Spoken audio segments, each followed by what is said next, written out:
events here at Turning Point USA's America Fest. You can watch Kaylee McEnany live.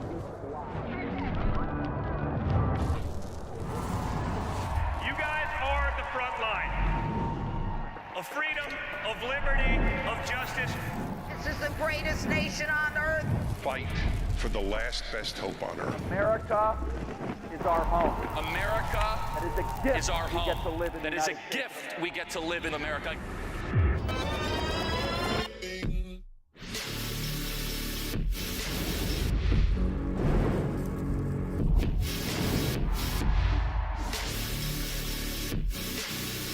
That's the only thing we're here for, is to save America.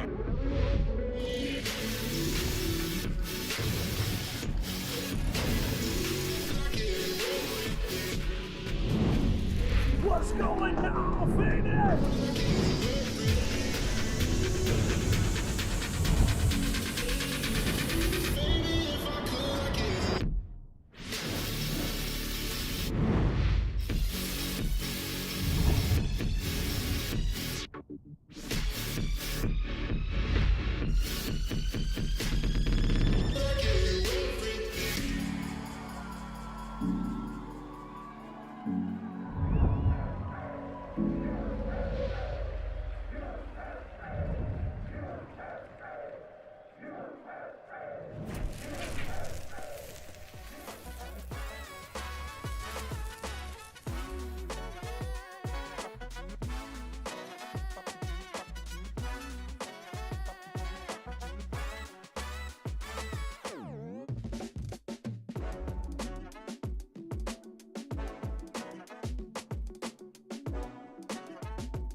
Good evening, everyone.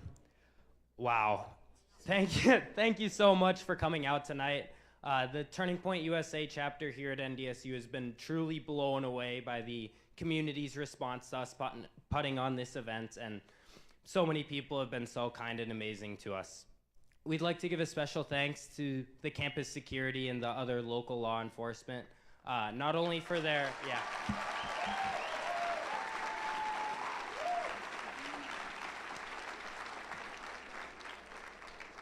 Not only have they been putting in a ton of work the past few months helping to plan and prepare for this event, but they put their lives on the line every day to keep us safe. So we cannot thank them enough for providing security for this event. I cannot continue without thanking a few more instrumental people that made this event possible.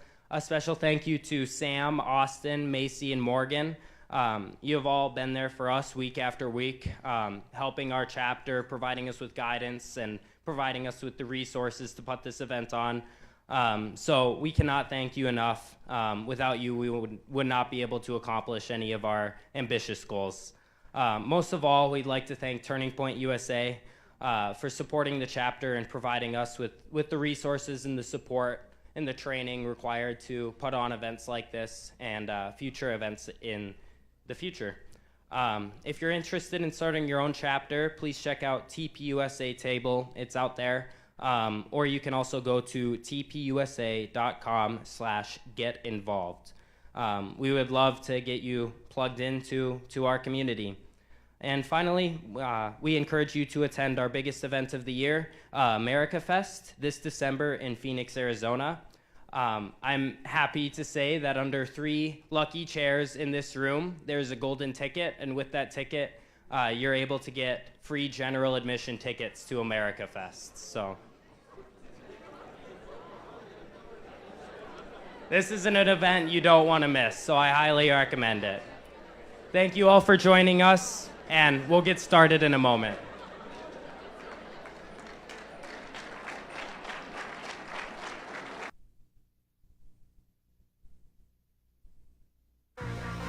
Welcome to Turning Point USA's proudly hosted 2022 event, the Live Free Tour. Joining us on stage tonight, Candace Owens. We cannot allow the left to scare us into silence. We have to demand that they tell the truth, which they never do. They can only assume power if you assume fear. And fear is something that I have never assumed for the left. Let's get this started. Now, welcoming to the stage, Candace Owens.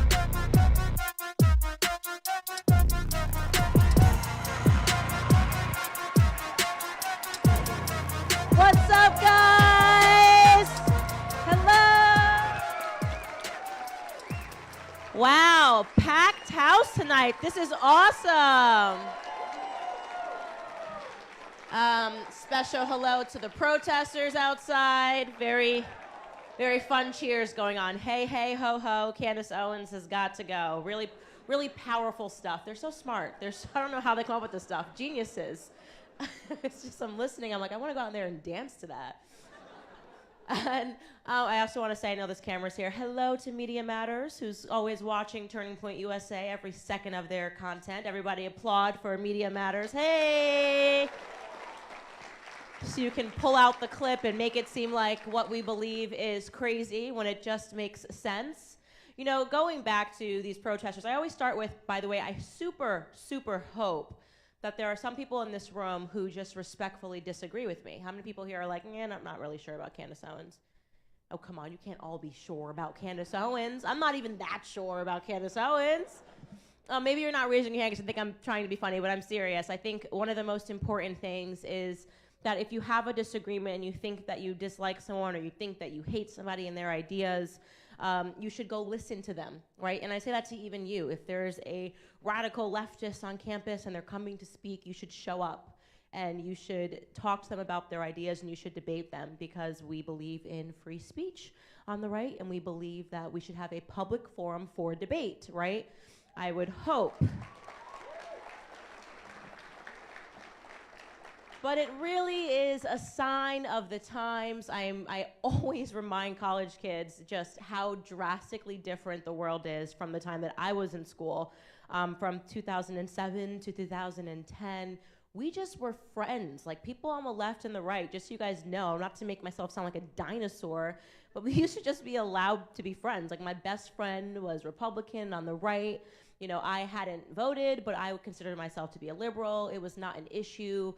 We never had teachers asking us what our pronouns were. Like, that's weird. Just want you guys to know, that is objectively weird if that is happening on this campus and they're asking you.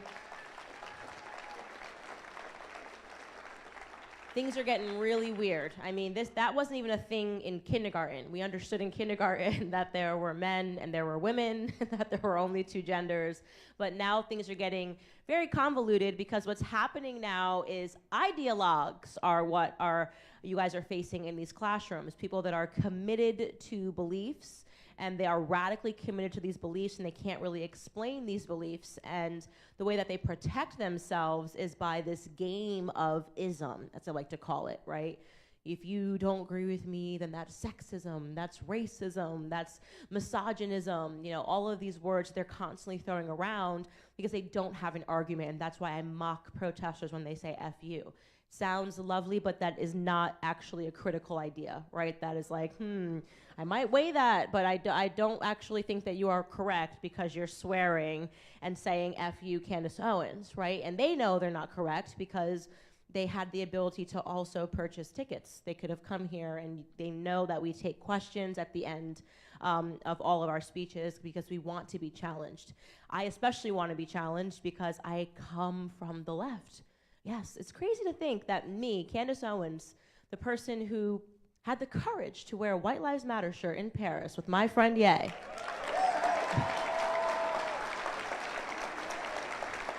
And I think he said it best on Tucker Carlson. Why wear the shirt? Because they do. White lives matter, black lives matter, Hispanic lives matter, all lives matter. This shouldn't be something that makes people so angry when you say it, right? And what it points to, the fact that we had individuals get so rabid and so angry over a t-shirt, what it points to is the fact that there are people that believe in this country that white Americans are not allowed to have a voice. And that saddens me. That makes me sad to think that, right? It makes me sad that I wore this shirt and then the following weekend I went to this farmer's market in Tennessee and I had white people coming up to me with like tears in their eyes saying like, thank you so much like for saying that my life matters, because clearly for the last 4+ years, they've basically been saying that if you're white, you're not allowed to speak. And what I said, which Media Matters captured at the last Turning Point event that I said, is that a very bad place to be, one person that I would not want to be if I was in this country right now would be a straight white male, right? It's too normal, it's problematic. Every article is against like straight white males, right? And if you ever read these headlines, if you're ever wondering if what you're reading or what you're being told is racist, it's a very easy thing you have to do. Remove the word white and put the word black. And if it's racist, like BuzzFeed will write a headline that'll say like, white people just need to shut up. It's like a real BuzzFeed headline. White people just need to shut up. I'm like, okay. Now, if you ran the headline, black people just need to shut up, would it be cool?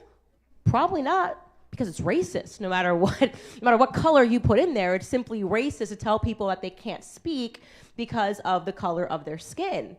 And it makes you wonder, how did we get into this circumstance in America that it's an act of courage to simply acknowledge one race? You know, why are we having a media that is insisting on dividing us like this, right? And it's always an opposite game. It's not even just black versus white. It's also men versus women. I don't know how many women in here were forced to take a feminism class like I was forced to take. You guys don't have that. You were forced to take one. I was forced to, as in like, you know, the prereq courses, the garbage that you have to pay for. And they're like, this isn't my major. And they're like, well, you're a freshman, so you just got to pick some prereqs. And I'm like, I thought that was high school. That's what high school was for, right? They make you take these classes, and they make you take really classes that are led by ideologues. And feminism is this sort of category where, just like with racism, these words once upon a time had meaning. Once upon a time, to be a feminist meant that you were out and you were protesting for changes that society needed, like women having a right to go out into the workplace, like women having a right to go out and to vote and determine how their lives were being lived, right? But then once those issues are solved, like the feminist issues were solved, these people go, oh, well, what are we gonna raise money for now? What are we gonna complain about now? And they just come up with new issues and they migrate. And they never, ever, ever want the issues to end because then they can't fund, right? So think about like GLAAD, for example. Like their entire thing was gay marriage, gay marriage, gay marriage. And they got gay marriage and they went, oh, you know, some of these guys think they're women and some of these women think they're men. And we now need to focus on bringing the trans debate to the mainstream so that we can still fundraise. Same thing for the NAACP. What was the need for the NAACP after we put an end to Jim Crow? Well, what they are now invested in is making sure that they get paid to highlight racism everywhere. So everywhere, even some places where it's clearly not, right? They just go, we're just gonna pretend that everything is racist. And instead what we're gonna do is invest our time in training kids to perceive everything as racist, to perceive everything as sexist, right? So you've never lived in a time where people have had more privileges and where people actually have equality. There is equality between the sexes. There is no law that is stopping me as a woman that says that I can't do something because I'm not a man. Similarly, between the races, there's no law that's stopping me because I'm a black person. When they say institutionalized racism, I say, okay, show me the law. Show me the policy. I want to go fight racism. Show me where in America I cannot do something because of the color of my skin. It doesn't exist, right? I remember one of the first events I ever did with Turning Point USA. It was at UCLA. And Charlie and I were just about to get started. And I said, before we get started, let me just ask you in this room, And let me tell you guys, this is when it was hard out there for a conservative. I mean, I was at UCLA, right? And it was during the Trump years, and I was just getting started, and I said, before we get started, let me ask you guys a question. How many people in this room think that racism is worse today, so this was in 2017, than it was 60 years ago? And I promise you, like 60% of the hands went up. That is brainwash, right? When you have people in a room that are trying to explain to you how it is more racist in America today than it was during the Jim Crow years, you have a mental illness, is what you have, right? There's nothing else to say. It's a mental illness, right? And it's a mental illness that they're not aware that they have because they're learning this stuff in the classroom, right? They're learning in school that racism is just migrating, like it's just metamorphosizing. Like once it was a very hungry caterpillar and now it's a butterfly, right? And this is what they teach people, is to always find a reason to be miserable, always find a reason to be angry, and people believe this stuff. And you have to look up and wonder why. Like, what is the point of all of this nonsense that we see in society today? Like, who is benefiting from so many people being taught to be miserable and to see anger and to see hatred everywhere? What is the left after? Isn't this great? Like, we are the United States of America. Why can't we just like take a chill pill and be united for a second? Like, why can't we like rah, rah, rah, right? I mean, that's what America is supposed to be about. It's supposed to be about uniting us, not because of our skin color or because of our sex or because of our only two genders, but uniting us based on this philosophy of what the United States of America stands for, what Americanism actually is, which is that irrespective of your race or your color or your creed or your religion, this country believes in a philosophy of hard work, right? We believe in a free market capitalist system. We believe that where you start in life, if you're like me, with a, poor, with a family that couldn't put me through college, with a mom and a dad that I couldn't go on field trips when I was a small child. I couldn't afford to pay to go on field trips. That doesn't mean anything in America, because where you start is not where you end up. That's the philosophy that's supposed to unite us as Americans. So why try to destroy the fabric of that?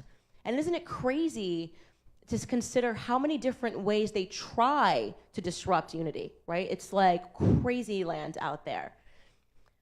I always talk about Dennis Prager because he's one of my great mentors, and he's phenomenal, and everything Prager University is doing is so great, to sort of create an online community of just teaching students before they go into the university system what is actually real and what's not real. And I remember one time talking to him, and it's the only thing I ever disagreed with him on, but it took me years to figure out why it was that I disagreed with him. I asked him, like, in earnest, I was like, Dennis, why is the left doing this? What are they after? And he basically said to me, don't try to understand crazy. What the left is after is chaos. And I went, that sounds right. But then with more time and more experience and doing more events and thinking harder and more critically about the things that I was seeing, I realized that the left is not chaotic. Don't let people lead you to believe that they are just chaotic and all they want is for everyone to scream outside, F you, Candace Owens, right? Like, that's fun for a little bit, but they're more methodical than that. They're more Machiavellian than that. In fact, they are so methodical and so Machiavellian and so thoughtful in what they are trying to perverse in this country. And it's all united by one idea, and I'll take you through that. So you have, as one radical thing that they're chasing down, the climate change lobby, right? Which is literally, if you want to talk about a religion, a cult, it's a cult, right? It's actually like an apocalyptic cult. They tell people they're gonna die every 10 years. It's like Y2K, if you guys, I don't know if you guys are old enough for that, but like when it turned the year 2000, everyone thought they were gonna die, right? It's just like, you're all gonna die, and we're gonna change the reasons that you're gonna die every single time. And they call it environmentalism. It's not. Remember this, environmentalism is like a watermelon. It's green on the outside, it's red on the inside. What they're after is communist. Teach you to get rid of all of your belongings. And you go, why are they doing this to every generation, telling them that they're all gonna die, right? You guys are told climate change, but just so you know, if you just go back to us millennials, we were told global warming, and we had 10 years, and they showed us all a video in health class, And that video was Al Gore's Inconvenient Truth. And in the video, they had polar bears, and they mocked up a cartoon, and they showed us polar bears drowning in the ocean. And they said, all the polar bears are gonna be dead. They're gonna die. And we were like, no, not the polar bears. And I was like, I don't really like polar bears. I'm just saying, if it was one animal, it was like a puppy. It was a polar bear, you know what I mean? And we were all supposed to be turned into activists. Like, oh my gosh, we have to do something about global warming. But now you realize they don't say global warming anymore, right? They just stopped saying that. Why did they stop doing that? Well, because in the year 2011, this unfortunate thing happened. The Earth actually started to cool by a couple of degrees. Oops, got it wrong. What can we say? And then something even worse happened. The polar bear population went up. It's so much higher today than it was in 2011, so nobody talks about the polar bears anymore, right? There's no issue with polar bears. And if you talk to your parents or you talk to your grandparents, they'll tell you what their generational scare was. There was also the generation that was told that the exact opposite, global cooling, was going to end the world. If I'm correct, this was the 1970s. They were told that global cooling, the Earth was going to get so cold and they were going to freeze and all the kids were going to die in 10 years. They like that number. I like it too. 10 sounds good. And the kids were terrified. And then, of course, that never happened. And there also was the ozone layer scare. There's going to be a hole in the ozone layer. We're all going to die. Oh my gosh, I don't know. Maybe a meteor. I don't know what's going to happen. And I think this one's the worst, by the way, the absolute worst, is a generation that was told that they were going to die from acid rain because the oceans were going to become so acidic, and then there's going to be acid in the Earth atmosphere, something about condensation, evaporation, and acid rain. Totally cool if you live in a desert and you were a child. But if you lived in Seattle or a place where it was really rainy, you had these kids that were scared every time it rained. And I think that is the generation that suffered the hardest. Of course, they've been wrong every single time. The IPCC, which is the organization in control of these climate models that they put out, all of these scares, has been wrong every single time. They've never gotten it right, and yet they are allowed to keep on carrying on with more models. And I think after global warming, when they got it so wrong, with the polar bear population going up, they said, we've got to do something. And they came up with the word climate change. Because now it's everything. Doesn't matter what happens, they just say, well, the climate's changing. Now, I'm from Connecticut. We have 4 seasons. That's literally called just like the seasons changing, right? Like it can happen. But now, when I was growing up, we used to have blizzards, not a problem. But now if it happens, climate change. Hurricane Ian, climate change. Hurricanes happen all the time. Blizzards happen all the time. In fact, if you want to know the truth, incidences of hurricanes and blizzards and tornadoes are going downward. We are actually on a downward trend for all of these things that would happen if there wasn't a single human being on the planet, right? These are normal atmospheric events, but they figured out that now, no matter whether it rains, sleets, or snows, or it's just a cloudy day, they can blame it on climate change and terrify some more kids into skipping school because they're protesting the climate, which makes entirely no sense. But Greta Thunberg was allowed to do it for a year, right? Where are her parents? And so you go, why are they doing that? It's so horrible to just go after little kids and tell them that their world, their planet is ending every 10 years, and they keep getting it wrong and they're allowed to do it. And what is that about? And then you see this lobby, the transgender lobby, which is just, it's infuriating because of how toxic it is and because it targets children. So you can hardly make a mockery of it because they're convincing children, confusing them, and it even starts on TikTok, right? You have students that are watching their teachers on TikTok, which I cover extensively on my show, showing them how they can pick their gender. You have these scary parents that are on TikTok and their eyes are all super wide and they're like, my son just told me he's a fish, and so now we call him fishy fish, right?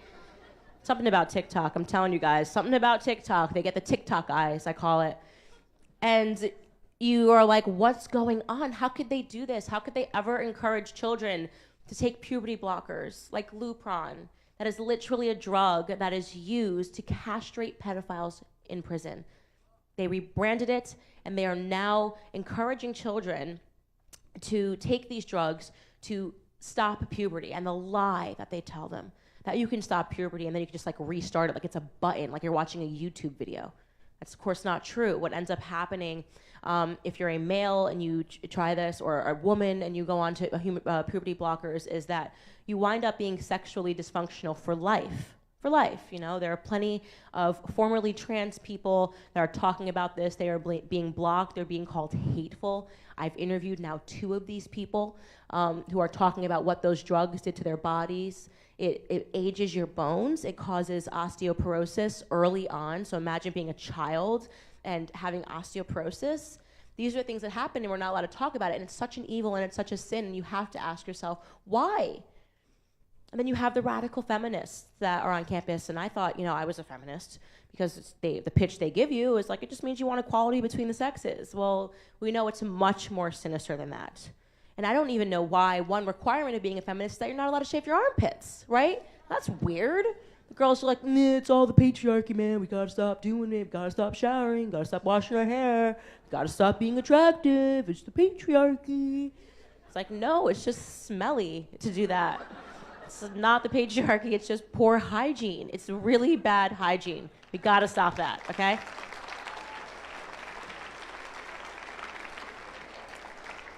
But whatever, so they're dyeing their hair red, purple, pink, they're shaving half of it off, they're not shaving their armpits, and all in the name of, like, you know, the patriarchy, or trying to keep men away from them, and therein is the problem. It's not feminism, because the early feminists envied men. They wanted to be like men. They wanted to be on equal footing with men. They didn't hate men. These women hate men, right? They are constantly screaming at women who aspire to family. Oh, why would you just want to start a family? Don't you want to climb the corporate ladder? Don't you want to work 12 hours a day like a guy at Goldman Sachs? No, I don't actually want to do that, right? And they're giving all of this pressure to women to do things that actually fight our natural biological instinct, right? Women, we have a biology like men have a biology, and we have instincts. And it starts from the time you're a little girl. I see the differences between my son, who will be 2 in January, and my daughter already, and she is 13 weeks old, right? I already see differences in how they perform. My son, he's belligerent. He wants to go to war. He's not 2, but he wants to go to war. I know that for a fact. Yesterday, he told me, no, just so you know, and I went, whoa, okay, let's calm down. Everybody relax. And my daughter is so gentle, and she just wants to be held, and she just has this energy about her where I just think, oh my gosh, I have to protect her, you know? And these obviously very real biological differences are being persuaded against by our culture. Like, our culture is telling women to fight their biology, right? To jump into the workforce, to suspend having children, to think that wanting and aspiring to that, to want family and to raise children, which, by the way, raising children is the toughest job in the world, okay? Job in the world. To not allow women to denigrate that, to not allow radical feminists to denigrate what that is. It is the toughest job in the world to raise good human beings. And what's remarkable is that at the same time that the women are getting the messaging that they should not want to aspire to family, the same feminist lobby is telling men to act like women, right? They're like, toxic masculinity. Stop acting like that. You know, stop being a man. Be more like a woman or something. Walk with your tail in between your legs, right? They have all of these like fruity terms for men just being men. Like, everything men do is toxic. And the truth is that the term toxic masculinity was created by a toxic feminist. And you ask yourself, why, right? 3 categories: the climate lobby, the trans lobby, the feminist lobby. Why are we doing this? And the answer is very simple. And do not ever forget what I'm about to tell you right now. The one thing that unites the left in its purpose in this society is the destruction of family. That is what they are after.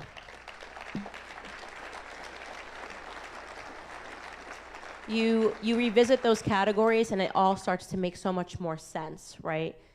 You realize why the climate lobby is telling children that it would be irresponsible for them to start families because the world's going to be dead in 10 years. This is a real thing. They gave Harry and Meghan an award for agreeing to only have 2 children. You had AOC on her platform say that she wasn't going to have any children because she was concerned for the planet. And I think that's okay, by the way. Whatever it takes, AOC. Climate change. Let's go with that, okay? And this is the truth. They're poisoning people to be fearful to start families. And then you re-explore the trans lobby and you realize that they give these children this drug because they have no idea what these drugs do to them long term, and they become sexually dysfunctional, and they're never going to be the same. They're going to become big pharma patients for life, okay? You cannot undergo these procedures, become an adult, mutilate your own body, and think that you're ever in your life going to have productive relationships. Forget having a productive family, right? You grow up and you're likely, and this is a fact, when you transition in terms of mutilating your body, because all it is a cosmetic procedure, okay? I could ask a doctor to sew my legs together. I wouldn't be a mermaid, right? I wouldn't. You could drop me in the ocean, I wouldn't be a mermaid. But I could get cosmetic procedures to look like one if I wanted to, but it is a lie to think that you can, of course, change your gender. And what happens when these individuals transition is that their depression rates and their suicidal rates go up. This is not what they are teaching you in the classroom when they pretend this is just, oh, well, it's just how you feel. The suicide rates go up. So they lie and they tell these children the opposite because they want them to have destructed families that are broken down.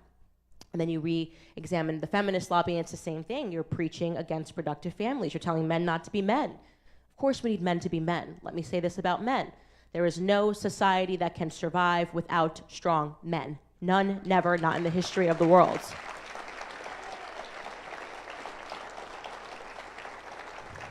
But these cultural Marxists who are invading our country simply with bad ideas are telling you the opposite, that manhood is bad.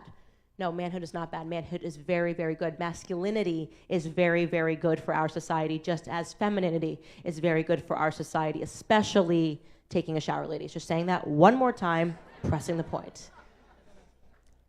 And so when you see all of that, and also categories like why they consistently attack Christians, it's like this weird thing at the left. It's just like, oh my God, Bible Belt Christians. Like every day they're mocking people that believe in Jesus Christ. It's just like casual. Oh my God, another Bible Belt Southern Christian. Like these are things that they say as if we're supposed to be ashamed for being Christian. But then you understand that that too is a part of the same battle, because they know that what they are after is a dependent state.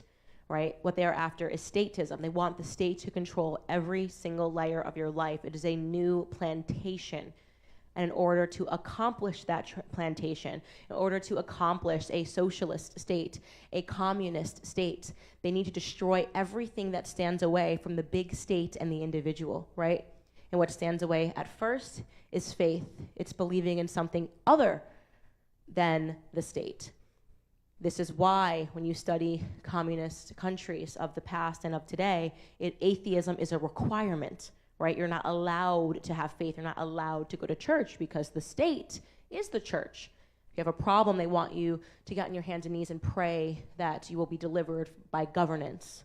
This, by the way, was the great experiment of COVID, right? Stay at home, save lives. Don't see your family members. It would be irresponsible for you to see your family. Let your family members die alone in a hospital. Don't be near your children. Don't be near your grandpa. Don't be near your mother. Don't see your friends. Just trust the state. Turn on the screen. Watch the death ticker. The state can save you. Here's what you have to do. Wear a mask. Stay away from your family. We're the government. We're here to help. Don't open your businesses. Make yourself poor. Don't worry, the government is going to give you money. We are going to pass a stimulus package and take care of you, a couple $100s a month. What's more important is that you believe that us, the government, that we have the capacity to save you. Not Jesus Christ, not coming to the Lord, but us, the government. It was a great experiment in statism, and I always recognize that from the very beginning. Right? Because, of course, an individual should be able to make the decision, irrespective of what that decision is. I respect you if you believe that after you are given the information and you trust that information that you've decided you want to stay home. Please respect that I wanted to get out. Please respect that I want to make the own decisions in my household, that I never, ever believe that a government has the right to decide whether or not I can take risks in my life, right?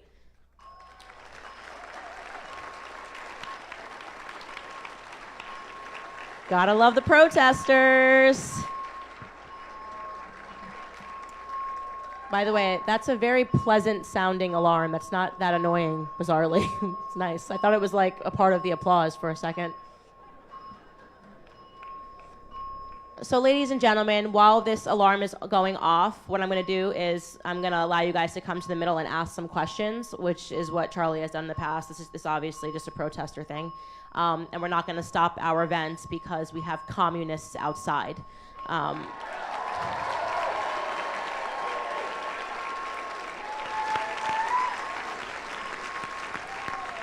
But ladies and gentlemen, in closing, I want to say this. Each and every one of you has a responsibility to understand what is happening and make decisions and changes in your individual lives that will help you protect not only your family and your households, but what you do in your household capacity will, of course, help save the United States of America. And remember, we are united by a philosophy. We believe in individualism, but more importantly, we believe in family and we believe in faith. God bless this great country. If you guys want to ask questions, get over here.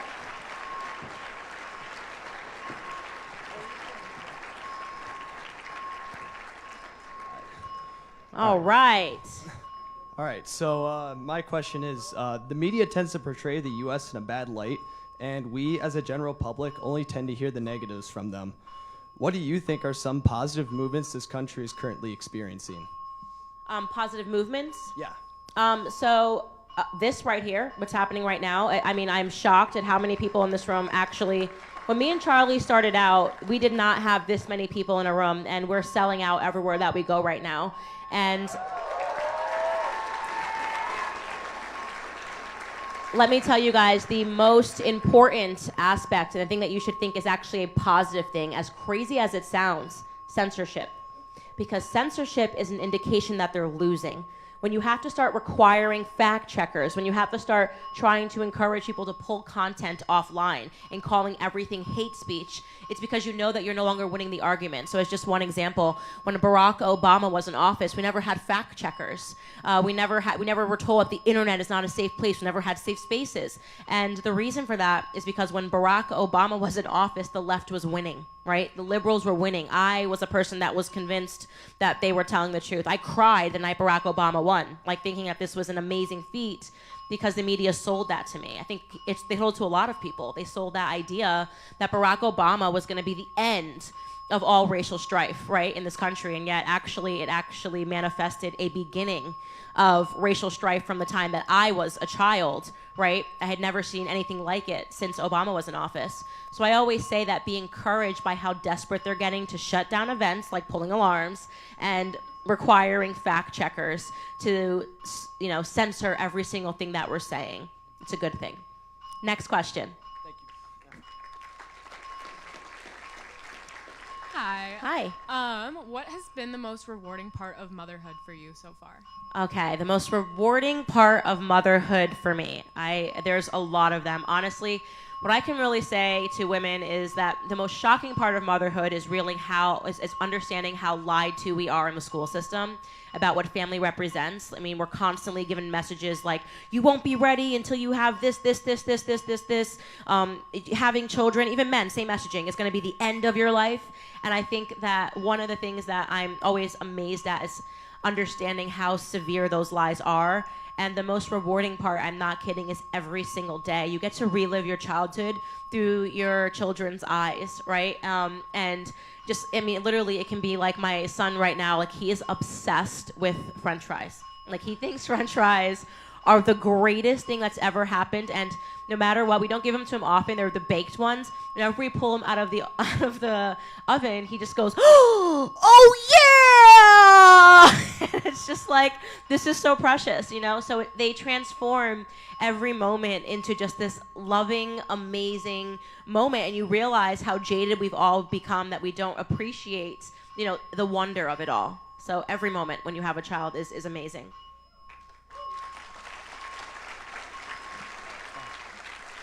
Hi, Candace. My Hello. name is Zach. Hey, Zach. Yeah. So St. Mother Teresa says the greatest destroyer of peace is abortion. She said that at the National Prayer Breakfast in the 1990s when Bill Clinton was in office. I'm black as well as you are. Black America is 5 to 8% of the population in the US, yet we account for over 50% of the abortions, which is the exact definition of genocide. Do you believe and feel and think that one day that in history, right, looking back, that these movements of abortion in the US will be looked at as a form of Nazism? Yes. There's no question that if you look at a population of people, if you talk about any genocide in the world and you say this many people died, the Rwandan genocide, World War II and the Holocaust, people go, oh my gosh, can you imagine a scenario where millions and millions of people are being killed? And then you can tell them that you can double that and more when you're talking about black babies that are being aborted. And you would say, oh, I didn't realize it was genocide and I thought that it was healthcare, if you weren't reading the founder of Planned Parenthood's writings, where she formed Planned Parenthood as a devout eugenicist. The idea was to make sure that black people couldn't procreate. What bigger example do you need? What more proof do you need that this was meant to be as it was designed, which was supposed to be a holocaust against certain races, not just black people, by the way. It was people that were considered, in her own words, undesirable, unbefitting, as the Nordic races were. At that time, there was a great influx of immigrants that were coming into the country during the Progressive era, and they felt that the Nordic European races were great, but they needed quotas on Southern Europeans, including Italians. Germans also were considered to be dumb, and they didn't want them procreating here because they were considered stupid. And black Americans were targeted specifically by this woman, and she wrote in one of her letters to Clarence Gamble, we don't want it to get out. I'm quoting Margaret Sanger, the founder of Planned Parenthood. We don't want it to get out that we're after the extermination of the black race, right? Woo, that's a win. Oh, you're so sweet. Thank you so much. And I'm a Christian. Thank you so much. Bless you. And so just to wrap that point, for people to suggest that it's something else is exactly evil being accomplished, right? She was an evil woman who wanted to accomplish evil. And not even in the wildest figment of her imagination did she think that there would be black artists like Lizzo on stage saying donate to Planned Parenthood. Not even in the most warped imaginations of that evil woman did she think that black Americans would be standing up for abortion, and yet that's where we are. So it's sick and it's evil, and it does represent a genocide. I mean, 18, 19 million black babies. Our population would be double today if it wasn't for Planned Parenthood. That should make everybody sick. Next question. Hey, how you doing, Candace? Good, how you doing? My name's George. So I got a quick question. So what advice do you have for, I guess, a young black guy that's always like, you know how the world always seems like, black people are always like, you always gotta face this, face that. What advice can you tell me that, what advice can you, tell me that can help me face the world, The first advice that I would give you, and it's the best advice that I ever received in my life, and I think I got it from myself, is to not see yourself as black and to see yourself as an American, because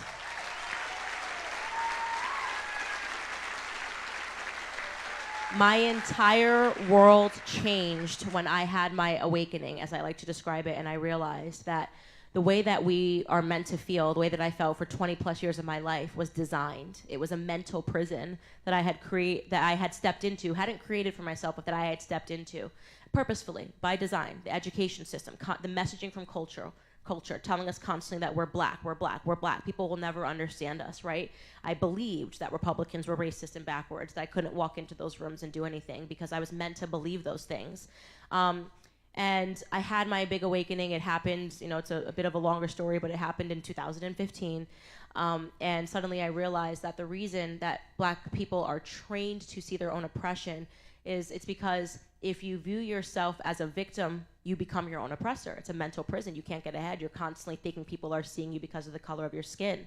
And that is the real sadness of what's happening in our society, is that all we are doing is preventing people from going out in the world and trying something because they're so fearful that they're going to be rejected because of this color of their skin. So I would say as soon as you start seeing yourself as American and connecting with people that hold that same philosophy, you just unlock all of your creativity and every single passion that you've ever had in your life, and you know that you can do it because you know it's possible, and that the only thing that's stopping you is your mentality. Thank you. Thank you.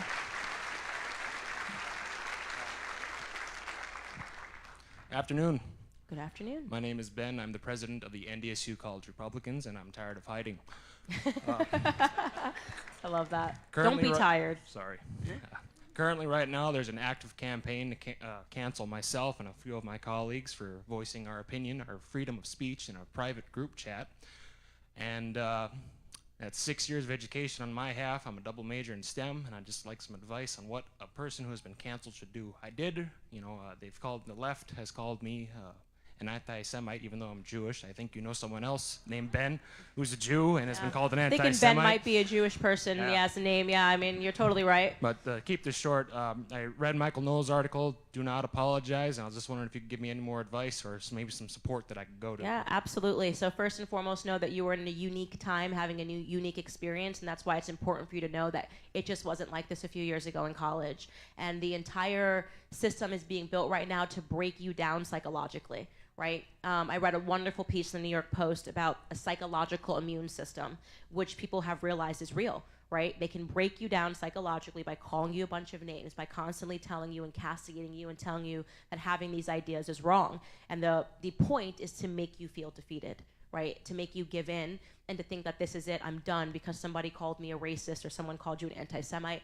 You have to develop on the back end of that a sense of humor. Let me tell you, I laugh harder. I mean, if people knew how much fun I was having, they would hate me. If journalists knew how much I laugh when I read these articles about me, I actually consider the name game of calling me all of these things, like I'm like playing Pokemon ball. Like I'm like, I gotta catch them all. I gotta catch them all.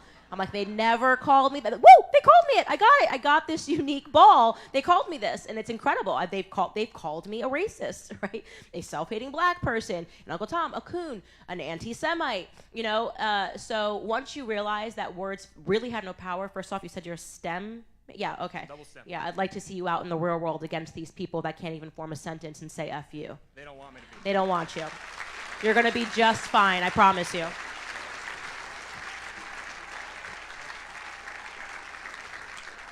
Hi, Candace. I'm just wondering if you're choosing to homeschool your kids or put them in public school. I get this question all the time. At the moment, my every inkling is to homeschool them, but I have to actually wait until I get into that step because it depends on where you live, how radical the school systems are. Like, I'm in Tennessee. Like, we still have the original rednecks down there. My assistant's a redneck. Like, they don't play around with these woke games down there. And I'm moving deeper into Tennessee, so like Nashville is a bit liberal like all cities are, but Tennessee is a decisively red state, and we were just the first state that said they found out what was going on in Vanderbilt University Hospital, and they're gonna ban that. So I think that what I always say to parents is to make sure that you are a hawk. When you're going out to decide what school your children should be in, make sure you're asking all of the right questions, that you're speaking to parents locally and seeing what their ideas are, and get as involved as possible. I obviously, of course, would love for my child to have that social experience of going to public school, but I'm a real mama bear, and if I find out one teacher said something funny to my kid, it's gonna be a bad day in hell for that teacher.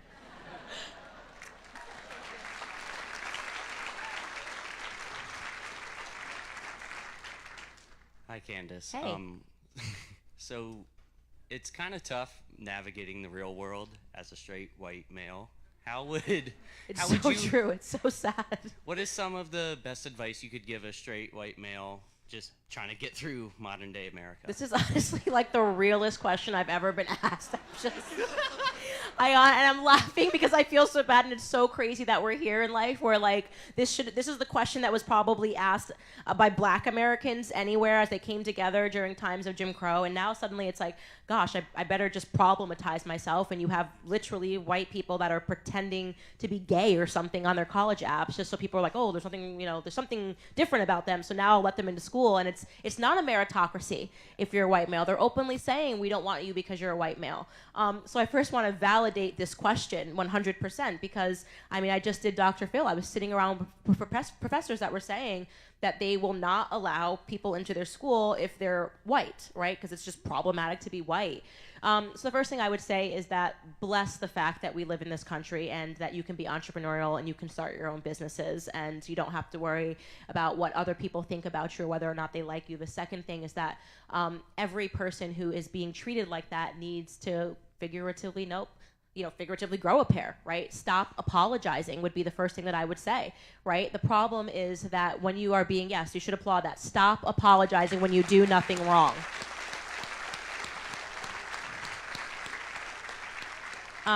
And I think that what has happened is that people have been so afraid of being smeared that they just apologize even when they don't mean it. And that is the first thing that weakens a person, is saying stuff that you don't mean. It doesn't just weaken the individual, it weakens society at large.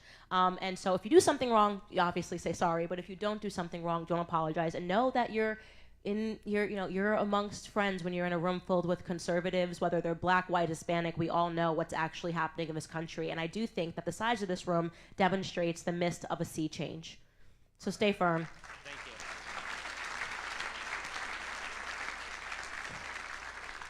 Hi.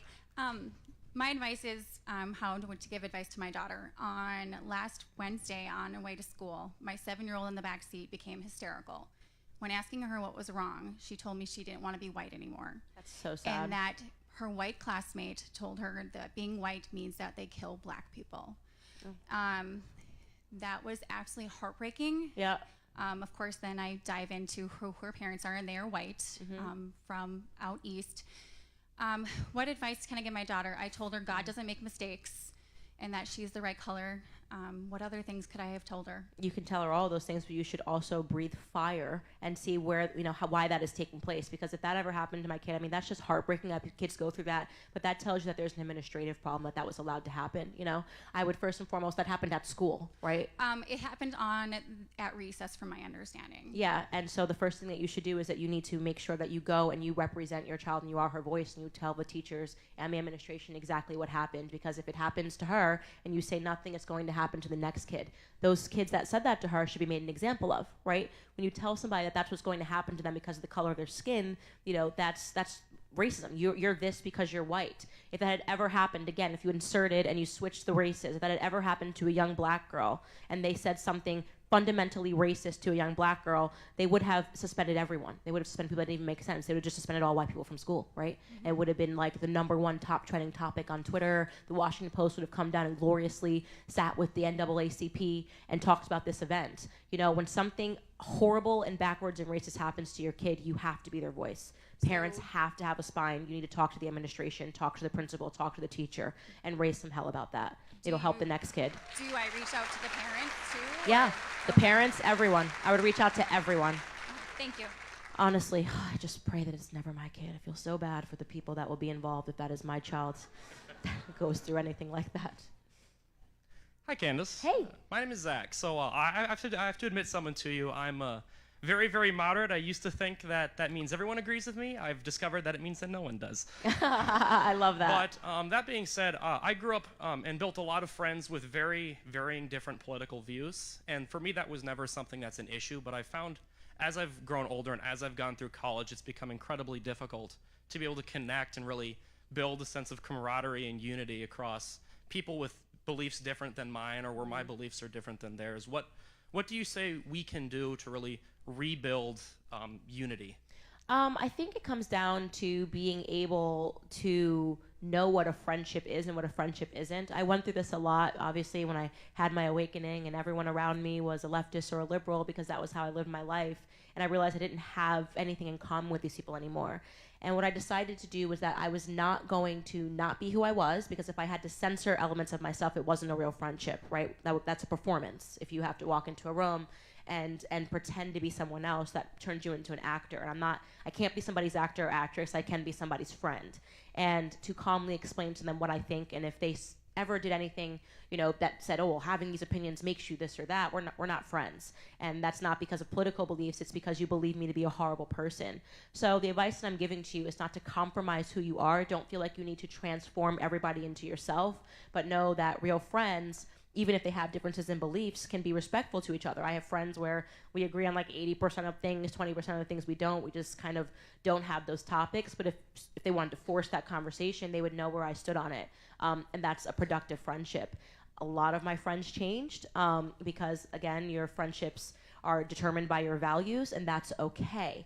I think that the second that I stopped trying to hold on to these friendships that were completely not friendships in the retrospect. I had one girl that I really tried to hold on to.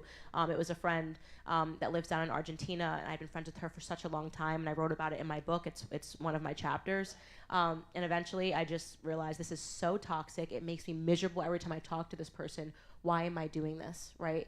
And what will happen is new friendships will pop up in their place, and they will be better, and they will bring you closer to being a more formed and a happy person. You have a right to pursue happiness. Thank you. Hey. So congrats on your movie. Thank I you. know it takes a lot of effort to put stuff like that out there. Let's see. So I know you've spoken on like toxic black culture and all that stuff. Besides public speaking, what are you doing to combat against toxic black culture? And then how does your movie Unveiling BLM add to what you're doing?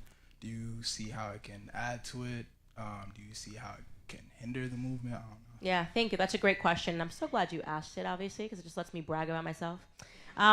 So the thing that the media never tells about anybody, and it is so infuriating that they ever say about me, is that it's just like, Candace is just critiquing Black America, and then they just strip away everything that I do for Black America. I run a charity. It's called Blexit.com. It's a successful charity, and we are in 39, actually now 41 states. You can go on to Blexit.com, and you can see what we are doing in these inner cities. We have after-school programs in which we pick up these children that are in disadvantaged districts, and we bring them so that they can learn different ideas, and so that their parents don't have to worry about them being on the streets. Aside from after-school programs, we run summer camps for these children so that they have somewhere to go, so that their parents don't have to worry about them being on the streets. Aside from just complaining about BLM and all the destruction that it brought to inner cities, we raised over $100,000 and gave it. We picked Black businesses that had been destroyed in the George Floyd riots, and we gave it to them.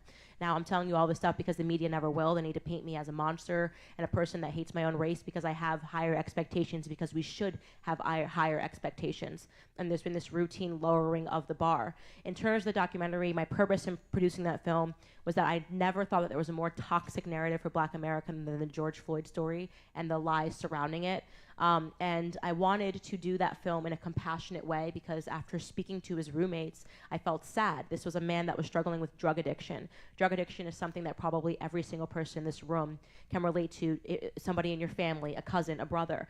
This is something that touches Americans. And the George Floyd story should have been a story that brought Americans together. And it's not his fault that after he died, horrible people used the media narrative to divide Americans, to burn down Black inner city communities, and to raise BLM into the multi-million-dollar organization that essentially stole from Americans.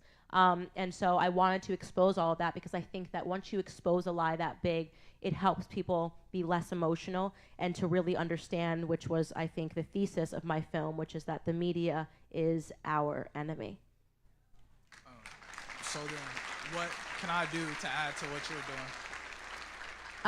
Sorry, I didn't get that. I said, what can I do to add to what you're doing? Join Blexit. We joined the Blexit chapter. Get involved. Every single person. I better see Blexit numbers going off. As soon as you got here, Blexit.com. See what we're doing.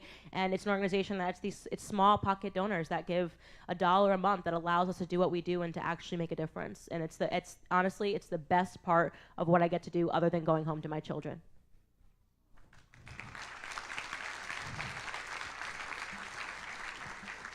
Hello, my name is David. I have a short question followed by a longer one. The first one is, do you have any recommendations for middle ground sources that you could give to people who you want to ease into more conservative ideas? Would you say I'm not a moderate middle of the ground source? Okay, fine, fair enough. Fair enough. You know what? It depends on where they are at ideologically. I think probably if they were on the left and you were trying to bring them over this way, tell them they should watch a little more Bill Maher, because it seems like something's dawned on Bill Maher as he's starting to cover how toxic woke culture has become, and it's leading to him being attacked. I mean, the greatest voices that we have are people that are, still identify as liberal and are realizing that something has gone really wrong and awry. So I think Bill Maher is great at that. Dave Rubin, who was, a liberal, I think the first time he ever said that he thought he was conservative was, a couple of months ago, or maybe in his last book or something, but watching all of his old stuff on YouTube, he was like fully on the left, fully liberal, and you can actually see how just his mind changed after having conversations and being at least open to having conversations. So I would say those would be like two people that you could probably point them to that still do great work and are able to host people on both sides. And by the way, Joe Rogan is not a conservative. I don't know what the media is trying to pretend he is. He talks to people on the far left, he talks to people in the middle, and Spotify has done a good job of standing by him. So I think that he's also a helpful resource. And then my follow-up question, this one's a bit more specific. During a debate that I had in one of my classes, we were talking about the validity of the First Amendment Establishment Clause pertaining to a Ten Commandments statue that's at Fargo City Hall. And okay, we're probably going to have to give me some details on that. Yeah, so there... Fargo City Hall. At Fargo City Hall, there's a monument that has the Ten Commandments on it, cross that has a reference to Judaism, and it was donated by a group back in like 1970, and then a group called the Red River Freethinkers believed that it was an establishment of religion on government property, because it was technically on government property, and they believed that it should be removed, or at the very least that more groups should be able to add monuments to it. And then there was a petition to have it not removed by the people of Fargo, and they decided to not remove it. But then the city hall put in a mandate that said that no other monuments could be put on the same land. And in the debate, I basically cited saying that it should stay, but other groups should be able to add, or other religious groups should be able to add their own, say, moral or law documents that are a part of history and how we came about bringing up things like governments. So in that debate, I argued along those lines of it should stay because it has historical significance and moral significance, or history to the morality of people. And I think that given that those ideas would manifest in a place such as a city hall, they have validity in staying there. And one of my classmates asked me if me believing that it should stay was erasing the ideas of other religions, and this is a quote here, similar to how Texas is removing critical race theory and gender studies from their universities. This is just like the left defiling history is what you're talking about, and like their whole idea now. How you would respond yeah, well, because it's like the whole idea is that they're actually trying to put something new. If your argument, and again, I don't have all the details on this, is that the preservation of history is good and it's important. I agree with that full-heartedly. Right? This is something that obviously has historical significance. What they're trying to do is say it needs to either be defiled, removed, or we need to put something new here that never existed and has no historical significance here. Obviously, if it's been there, there's a reason that it's been there. And I think that we need to realize is that when what the left wants to do is to create this idea of a progressive forward future where nothing really exists and everything's wrong and everything's backwards. They look through everything of a lens of everything that happened before us is bad, right? Everything is bad. Tradition is bad. Judeo-Christian beliefs are bad. Anything that got us here to this moment in time is bad, and it needs to be wiped out, because at the end of the day, they're nihilistic, right? They're nihilistic. They're anarchists, and they are angry. I mean, the idea that this even had a debate should tell you, like, what did the statue do? This is happening all across America, and so what it really is that it's a battle between traditional values, and progressivism. And the truth about progressivism is that there's nothing more regressive than people that purport to want to, go into the future. Actually, what they're doing is they're sending us back. Now we're having these race issues in debate. We're being told that we're not allowed to love God. And I already pointed to while I was on stage what it is really that they're after, which is really a society that has nothing but the state, right? So we can't have the cross, you can't have the Star of David, because in its place you're supposed to be worshiping the state, and that should get you to what they're really after. It's not even a sincere debate that they're having. It's totally disingenuous. Thank you. You're welcome. Hi, Candace. Hello. My name's Clara. I'm just wondering, as a young woman in college, what's a tidbit of advice or knowledge that you wish that you were told, or young men as well, just some advice that you wish you had with you in college? That the entire experience is temporal. Enjoy it. Don't get too frustrated in the arguments, because what's going to happen is these ideologues that are outside marching are going to be smacked in the face with real world consequences when they get out into the real world and realize that nobody needs a gender studies major, right? And so in the end, even if you feel like you're losing the battles in your classroom, you are going to win them in the real world when you have a STEM major and you have people that are actually able to be productive in society. And those people that you saw in the hallways marching are not going to be competing with you. They're going to continue to march for every single cause, and they're not going to have anything. They're going to have a radical emptiness if they don't transform themselves before it. So what I would say is tether yourself to the reality that in the end, we win. Thank you.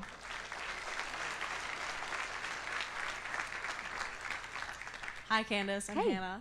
Hey, Hannah. So my question was, you kind of talked about censorship earlier, about how it's a good thing, but also as a college student, how do you combat that? Because, you know, growing up, people always told me, like, be careful. People can take screenshots of everything. Mhm. Like, they What do you can mean use it against- censorship is a good thing? Oh, you were mentioning it earlier, like that we're winning. That censorship is. Oh, okay, I get what you're saying. Yeah, sorry. Yeah, That no, I mean, like, could've yeah, it's a good thing been because it taken wrong. indicates that we're winning. Yeah, Yeah. that's very true. But it is happening, and so Yeah. like, how do you combat it exactly? Yeah. Because, you know, if you were trying to get a job, like, I've heard of instances where people, you know, pull out, oh, you posted this on Facebook so many years ago. Yeah. So. Well, the first thing that I would say is, yes, look out for that. That's dangerous, and it's scary that they're doing that, is that they're trying to have this trial by fire of what you said and what you thought. The truth is that you're growing up. You're going to be an idiot. Part of growing up is the experience and being allowed to be an idiot. The difference is, when I was a kid, we were allowed to be dumb for a little bit, and we didn't have social media. It was the land before Facebook and Twitter, and you get to try out being mean. You know, on the playground, you say some stuff, and, like, whatever. You get home, it's like, actually, I shouldn't have said that. I didn't feel good when I said that. You're allowed to grow up. And one of the greatest sins of this generation is that they're telling people that they don't have the right to transform, right? And they don't have the right to grow up, that everything you say is forever and you're not allowed to really evolve. We're talking about evolution, which is so natural to the human spirit. And when you can't evolve, you die. When you stop evolving and growing, you die. And you have people that are being told that psychologically, this is all you'll ever be. So I hate that. I resent that. And the way to combat that is that when we get out into the real world and we're the ones that are having the companies, we stop doing that crap. We stop saying, let me check out to see what this person said when they were 11 years old and their mom let them have TikTok, right? We need to say, okay, this person was 11 years old, they were a child, and I would not have survived that trial by childhood had I had TikTok when I was 11 either. None of us were great people. Don't let these freaking bad faith actors pretend like, oh my God, what you did was so horrible. I was just so great when I was 10. They're not. They're really not. They're not even great when they're 2. My kid's yelling at me. He's over yelling at me, right?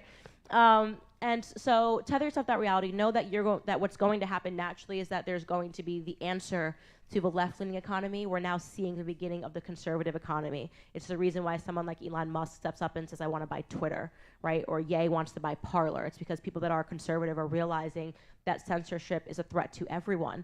And so what's naturally going to happen, and what is happening, is that we are creating our own space, and we are going to flourish, and we're going to win. Thank you.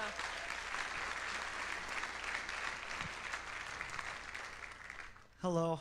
First off, I'd like to say thank you for coming to our campus.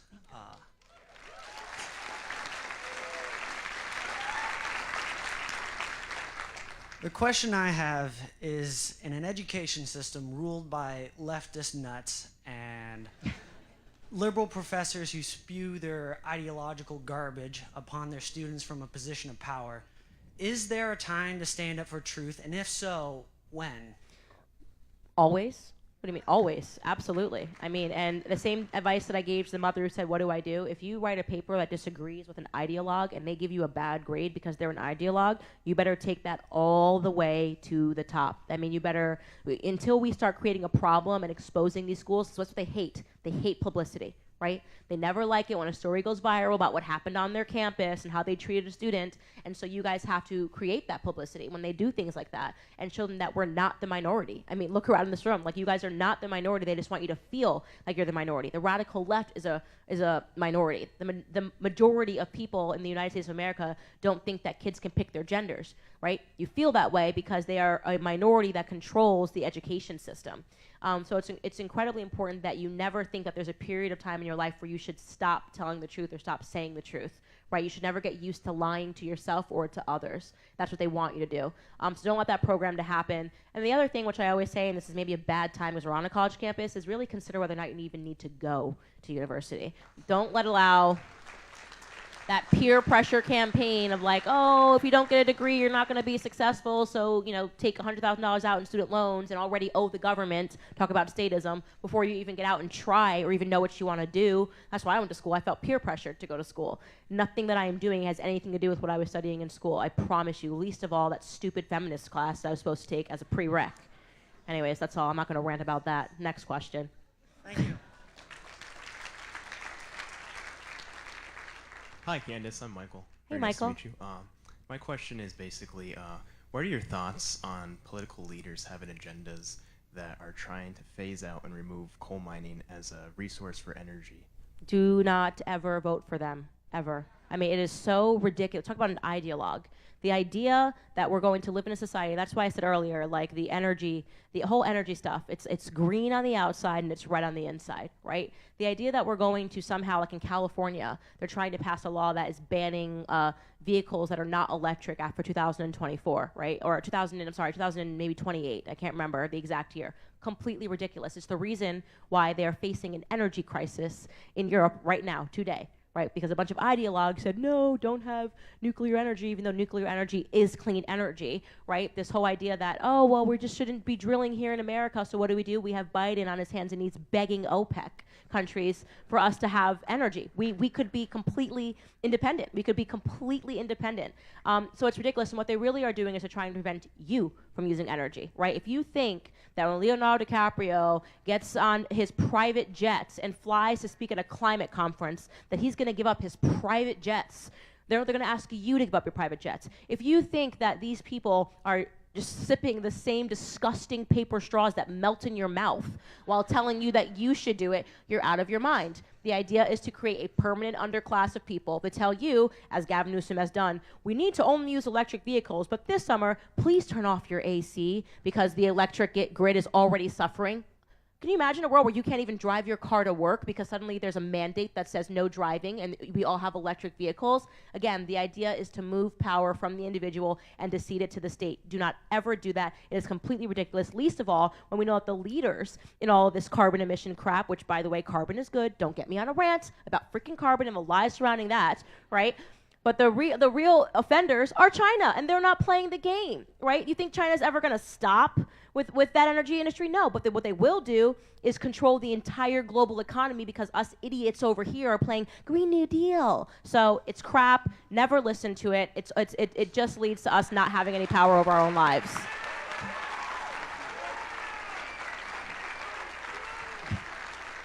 Hi, I have a question followed by a request.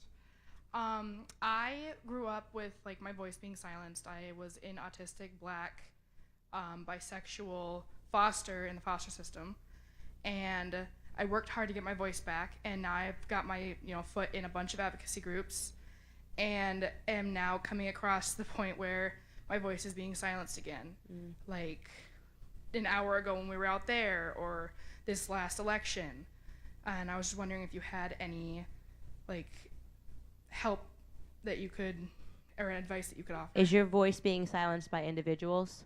Just in general, after the last election, I multiple times for some reason got told that I wasn't allowed to be black anymore. Yeah, that happened to me. Don't worry about it. Don't worry. Yeah, it's cool. It's ridiculous. Doesn't make any sense. No one can take away your blackness, right? And so somebody waving a magic wand and calling you anti-black or anti-Semitic, as Ben told us in line earlier, or calling you a homophobe, or all of these words they come out with, it's an attempt to silence you because they want you to be fearful of saying what you actually think to be true. Did it happen when they said you're not black? Did you magically turn into a white person? No. they're idiots. Don't listen to them. Honestly, keep talking. Find people that agree with you, and don't feel let down by that process. Thank you. And then my request was, could I shake your hand? Yes, of course. Aw, you're so sweet. Sorry, it's all sweaty from holding this mic. It's so nice to meet you. Yes. Hi, of course. Thank you so much. You're so welcome. Hello. Hi, my name is Dawson, and I'm pro-life, but I also believe that, in very extreme circumstances, if an abortion is needed, it should be performed. Like if there's harm to the mother or child, or, like rape of a very young female. I was wondering if you ever think that there will be a middle point that both sides will meet in the middle and finally agree on something to... No. And I'll tell you why. It's because the left argues in extremes, right? So the reason why you said, but in this circumstance, a child is raped, is because they've already conditioned you to argue in an extreme, right? So imagine if we governed a society that wasn't the best, not like according to doing the best for the most people. We argued in extremes, right? So we're like, hey, you should put your kid should wear a seatbelt. And you're like, okay.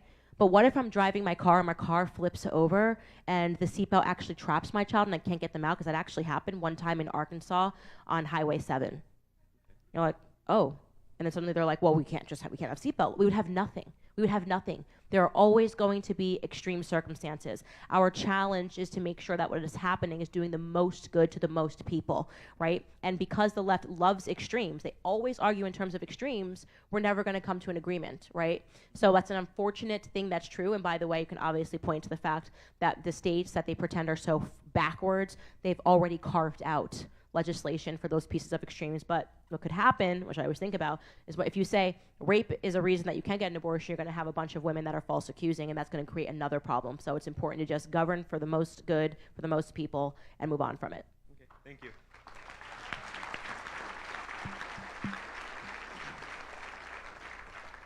Hello, Candace. I want to thank you for coming to our great state of North Dakota. Let's Thank give her you. a round of applause, everyone.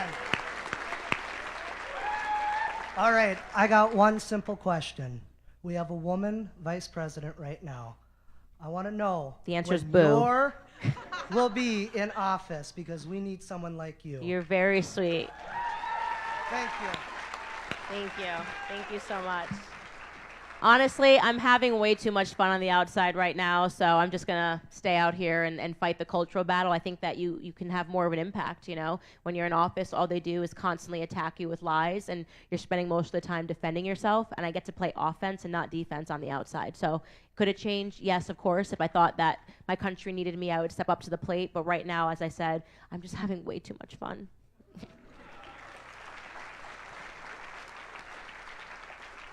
Hi. So my question for you is, I'm an elementary education major, and I bet there's probably teachers and people who are going to education here too.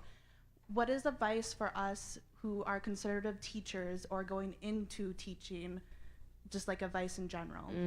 It's hard because I really do believe that the Department of Education needs to be destroyed, and yeah. Yeah, I know. I have been hoping that conservatives are going to come up with a conservative solution, so I again rely upon the free markets, and I hope that what we end up doing is actually creating an app. I mean, we've created all these stupid apps Tinder and all this stuff. Why can't we have an app where you can match with a teacher that's not crazy, and then have homeschooling sessions and be like, this person teaches this, I'm normal, I don't think your child can pick their gender, and I have a degree. So I'm hoping that technology plus education, ed tech, is going to be the next great dawning, especially following COVID, where parents are looking for solutions, because handing us into the public school system is just not a solution. And my advice to you would be to target private schools.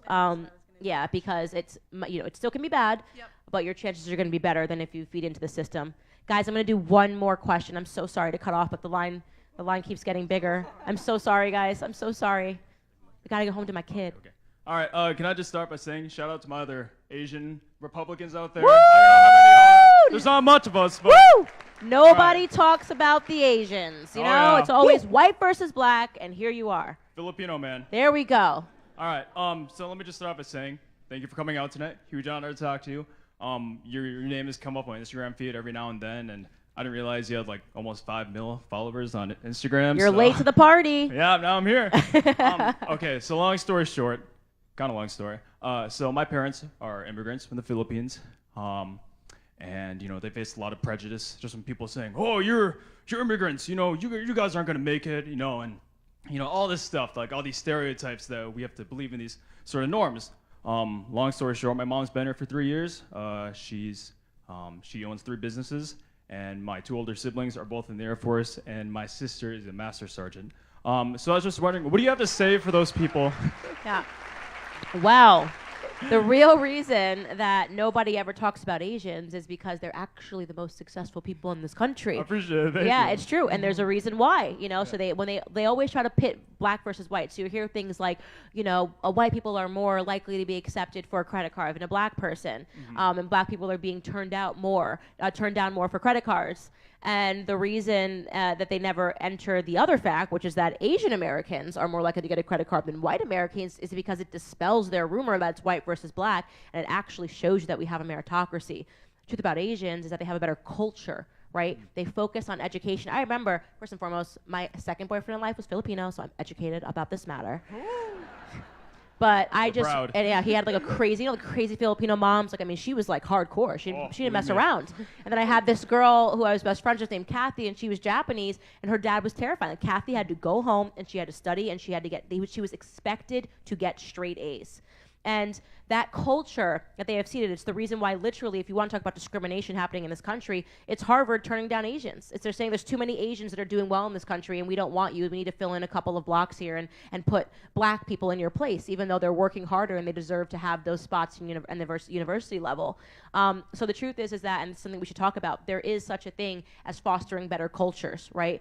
And that's why I talk about the fact that Black America has fostered a culture that does not focus on education, right? The things that are glorified in Black culture is you want to be like LeBron. Nobody talks about Thomas Sowell. Nobody talks about Condoleezza Rice. In fact, not only do they not talk about them, they call them Uncle Toms and they call them goons. They're rejected. All right, so we have a culture that thinks it's success, and you have a 1 in a billionth chance to become the next LeBron James, but you have a 100% chance of becoming the next doctor if you stay in school, right? So I think Asians are a stunning example of what it means to foster a good culture and to show you that no matter who you are, if you come to this country with good ideas, you're willing to work hard, that you can become successful. God bless you guys. God bless the American dream.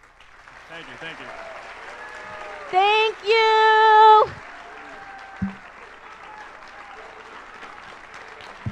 Thank you guys so much.